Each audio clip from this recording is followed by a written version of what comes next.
are you at all worried about his well-being? Yeah, it's my son. I am worried about his well-being. How many kids you got? I got 3. All right, so why you asking me some stupid ass shit? Well, can I be real with you? Yeah. I can't imagine what it would feel like to see my son do that. I also don't think I would cut my son off if he did that. So if you are worried about his well-being, why are you not talking to him? Because he dishonored my name. And But he's still your son. Listen. I know he's my son. I'm not cutting him off forever. I just haven't talked to him. Rampage Jackson is still heated at his son Raja after that shocking moment in the ring where Raja nearly took another wrestler's life last week. The chaos hasn't cooled down. If anything, it's boiling hotter than ever. Rampage openly admitted in a new interview that he's just as mad at Raja as the rest of the world, saying his son doesn't deserve sympathy after dragging their family name through the mud. But then things got tense when Helwani pushed back, asking if cutting his son off was really the right move. Ariel made it personal, saying if his own kid did something reckless, he'd still stand by him no matter what. That hit Rampage hard, but he stood his ground. He said he isn't disowning Raja forever, but in the immediate aftermath of this disaster, he chose silence over support. Rampage made it clear, this wasn't about hate. It was about shame, pain, and a name he spent decades building being tarnished overnight. Helwani kept pressing Rampage Jackson, begging him not to turn his back on Raja at his darkest moment. Ariel stressed that this is the lowest point of Raja's entire life, the exact time when a father's support could mean everything. Me and Raja, we 2 alphas, and we talk. I can't talk to him face to face because I'm mad at him. We might get to fight. Like, you guys don't understand. And, because I'm being in his face yelling at him and shit. And he think he a man. He think he grown. He gonna be yelling at me. He gonna try to back up his thoughts and stuff like that. And I can't. I don't want to go and say. I don't want to go and say everything because I don't want to go and say everything. But Raja, he do not like people with him. He dishonored my name, and But he's still your son. Listen. I know he's my son. I'm not cutting him off forever. I just haven't talked to him. But Rampage wasn't budging. He admitted he did speak to his son right after the ring disaster, and what he found left him furious. According to Rampage, Raja not only lied about what happened, but even put his siblings in danger with his reckless behavior. Rampage said there's no way he could stay close under those circumstances. He broke it down. He's not erasing his son forever, but he needs serious distance while lawyers handle the legal mess and the fallout plays out in real time. Still, Rampage confessed he's shattered inside, admitting he doesn't even know how a parent is supposed to cope when their own child sends another man to the hospital. He called it the lowest, most painful moment of his entire life. But the story didn't stop there. Meek jumped into the conversation and went straight for the jugular. He said Raja should absolutely face jail time because charges were almost certain. He called Raja's beatdown one of the ugliest things he's ever seen online and flat out said being hit with a can did not justify pummeling someone into unconsciousness. In Mike's eyes, Raja crossed a line that can't be defended. He said, if Raja had just knocked him down and walked away, it might be different. But continuing after that? No excuse. And Meek finished by warning, if prosecutors don't step in, then the justice system itself will look weak. Mike Perry stepped into the debate and shocked everyone by defending Rampage Jackson over the Syko Stu incident. Feeling he might drag this on, but they're not gonna go just arrest him because they have a video of a pro wrestling match, and the audience doesn't get to decide what's real and what's not. The audience job is to be entertained and constantly fooled. So they don't actually get to say how bad this was. Only one person does, and that's Stu, and so far, he's... Perry said the situation isn't as black and white as people think, because once Raja signed those papers to step into the ring, the whole thing got way more complicated. He reminded everyone that yeah, wrestling might be scripted, but the pain, the blood, and the brutal injuries, those are 100% real. Perry explained that Raja wasn't even a trained pro wrestler, yet he was still expected to perform at the same violent, high-stakes level as the rest. And in that sense, Raja did his job. He made it look real, maybe too real. Perry pointed out that the show actually kept going while Raja had Stu locked in that choke, squeezing until the man was completely unconscious. To him, that blurred the line so much that even the crowd couldn't tell if they were watching entertainment or an all-out assault. Then Perry went even deeper. He said Rampage himself once admitted that whatever punishment or discipline Raja faces could actually shape him into something stronger down the line. Perry knew his stance would spark backlash, but he stood firm, saying wrestling has always had extreme, even disturbing elements. From razor blades hidden in trunks to death-defying stunts gone wrong, this industry thrives on chaos. In Perry's eyes, Raja's shocking act didn't come out of nowhere. It was part of that same dangerous culture. Maybe it went too far, but to Perry, it wasn't some random street attack. It was wrestling's dark side caught on full display. Mike Perry didn't hold back when breaking down the chaos. He admitted those wild follow-up shots from Raja looked flat-out spastic. He said it crossed the line from being a wrestling misunderstanding into something criminal, and that Raja absolutely deserves punishment for taking it that far. But at the same time, Perry argued that more than jail time, Raja desperately needs real guidance. He even questioned Raja's motives. Why didn't he react the moment he got hit with that beer can? Why wait until the middle of a live wrestling show to explode? Perry suggested it looked less like self-defense and more like Raja chasing a viral stunt, trying to turn violence into clicks and clout. Meanwhile, Rampage Jackson wasn't shocked that his son hasn't been arrested yet.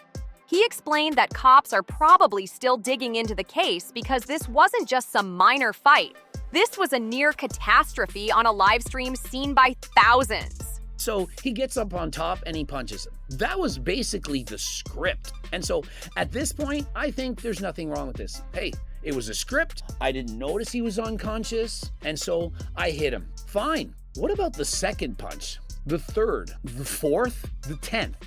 The 20th? What about on number 27, when blood is pouring out of the person's head and he hasn't swung back a single time? Do you not think he would know if somebody is defenseless or not? And so I don't care if the guy deserved it or he didn't deserve it. I don't care about any of that stuff. When the person you're beating up is unconscious and can no longer defend themselves, the fight is over. And if you continue to beat that person up, that's when you're in the wrong, and that's when you go to jail. Rampage admitted stuff like this has happened in pro wrestling before, but the difference now is social media. He said those clips spread like wildfire, making Raja's actions blow up way bigger than a normal indie wrestling incident ever would. Rampage also painted the full picture. Raja literally jumped into the ring and blindsided a wrestler who didn't even see it coming. And while, yes, some of it tied into the show, Rampage confessed that Raja crossed a dangerous line. Still, he refused to let people dehumanize his son. He pushed back on fans calling Raja an animal, saying anybody can lose control when they're provoked in the heat of the moment. Chael Sonnen also chimed in, saying he's not shocked at all that Raja Jackson hasn't been arrested yet. He explained that the authorities can't just swoop in until Syko Stu himself confirms that the chokeout wasn't part of the scripted performance. Sonnen pointed out that every wrestler on that card promised to hit, slam, and throw wild strikes. It's the nature of the show. But with Raja, it felt different. He stopped performing and started swinging for real, crossing the line from entertainment into what could easily be called criminal assault. Sonnen went deeper, saying investigators won't build a case off viral clips alone. He explained that pro wrestling was literally designed to blur reality, so the footage itself isn't reliable evidence. In his view, the only testimony that matters right now is Syko Stu's, and so far, Stu hasn't said a single word publicly. That silence is fueling even more speculation. Some think he's dragging things out to control the narrative. Others believe he's weighing whether to press charges at all. And Sonnen didn't dodge the backlash either. He admitted fans came at him hard online, accusing him of defending Raja or trying to excuse the attack.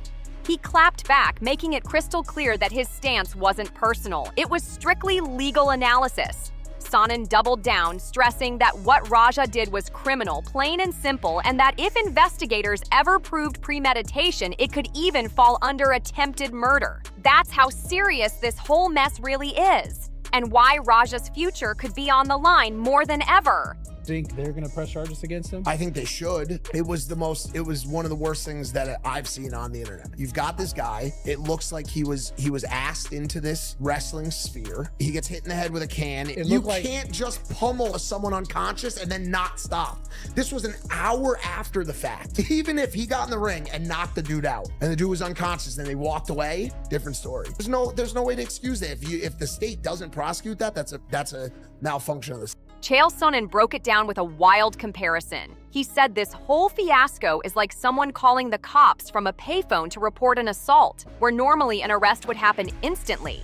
But here, Sonnen pointed out that even though there's video evidence everywhere, the authorities still haven't confirmed an official investigation. Why? Because it happened inside a pro wrestling show, where the line between fake and real is already blurred beyond recognition. He explained that charges can only move forward if Syko Stu himself presses them, since he was the direct victim. Sonnen made it clear he wasn't defending Raja, just laying out how the legal system really works in messy cases like this. Meanwhile, Rampage Jackson turned his fire on Syko Stu, blasting him for not owning up to his part in the chaos. Rampage argued that this whole thing never would have escalated if Stu hadn't cracked Raja in the back of the head with that beer can in the first place. To him, Stu isn't some innocent victim. He lit the fuse that blew this whole thing up. But Helwani wasn't letting Raja off the hook that easy. He went off calling the incident a straight-up storm of stupidity. Ariel described Raja's actions as insane, reckless, and flat-out dangerous, saying he should face whatever consequences come his way. He pointed out that even though no charges or arrests have been made yet, the behavior itself was nothing short of foolish, an absolute circus of chaos that embarrassed everyone involved. Absolute shitstorm of stupidity. I mean, just even calling it a shitstorm of stupidity is being kind. And it starts with Raja himself. What he did and the way he acted was absolutely insane. He deserves anything that is going to come his way, and as of now, it's nothing. As of now, he hasn't been charged, he hasn't been arrested, he hasn't been anything. And I don't know if he's going to be, and far be it for me to sit here and be like, that was first degree this, and I've seen people weigh in on like what it is. I'm no fucking lawyer, I'm no fucking officer. What I know is that it was absolutely stupid what he did. Helwani ripped into the promotion itself, blasting them for not making it crystal clear to Raja Jackson that the whole match was scripted. He claimed Raja wasn't properly prepped for the show's boundaries, leaving him vulnerable to taking things way too far. Instead of focusing on rehearsals or understanding the script, Raja spent hours glued to social media, reading comments from kids daring him to prove he's real. Ariel argued that this reckless hype only pushed Raja deeper into a dangerous headspace where he felt like he had something to prove to the internet. Ariel repeated it again and again. The entire situation was beyond dumb. A guy walking into the ring without knowing the clear limits? That's not just careless. That's a recipe for disaster. Meanwhile, Greg Deuce dropped his own bombshell take, saying Raja may have just destroyed his entire career and could even end up behind bars for who knows how long. He explained this wasn't random rage. This was the natural result of someone who's been bullied, teased, and belittled for years.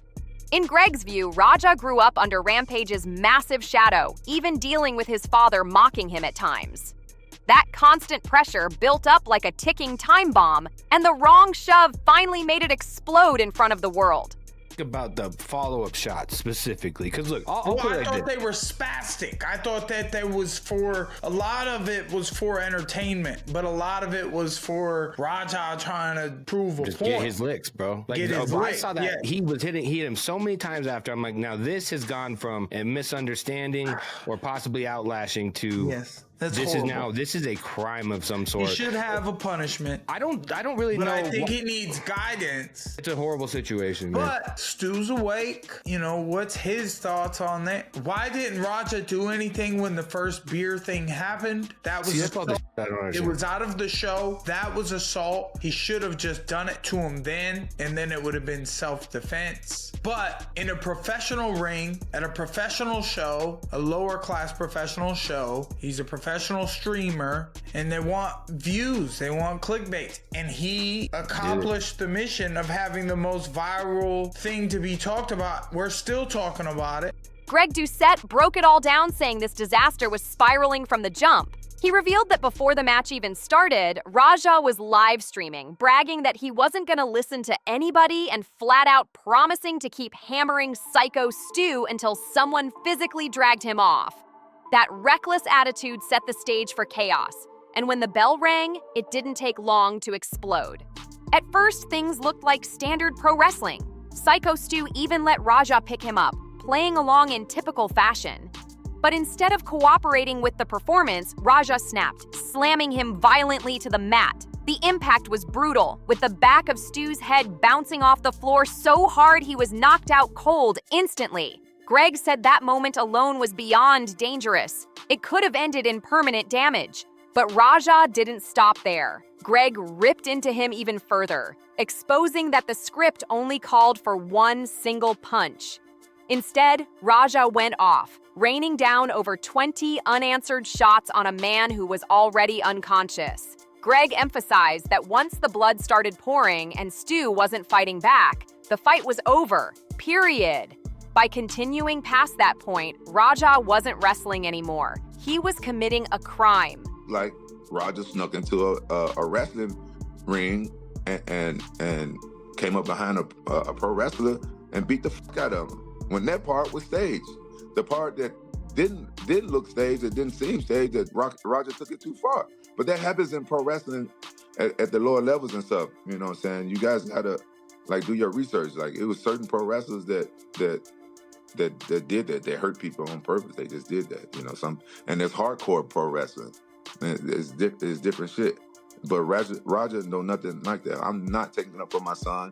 Any man that beats somebody like that in the ring, they should face some consequences. But I don't take kindly to people calling my son like a caged animal and say he don't got no undeveloped frontal lobe and stuff like that. I don't take that kindly, because you know anybody in a race can explode when they're pushed. Greg warned that Raja's reckless choice didn't just ruin his reputation, it put him on a direct path toward prison time. He said plain and simple, this wasn't entertainment anymore. This was criminal assault in front of a live audience. And that wraps up today's breakdown of Rampage Jackson's shocking meltdown and the chaos that followed. This story is still unfolding, and the consequences for Raja, his family, and even the entire wrestling world could be massive. Was this the reckless mistake of a young man desperate for clout, or something darker that proves how blurred the line between performance and reality has become? I want to hear what you think, so drop your thoughts down in the comments. And don't forget to like this video, share it with your friends, and hit that subscribe button so you never miss the latest updates on this wild saga.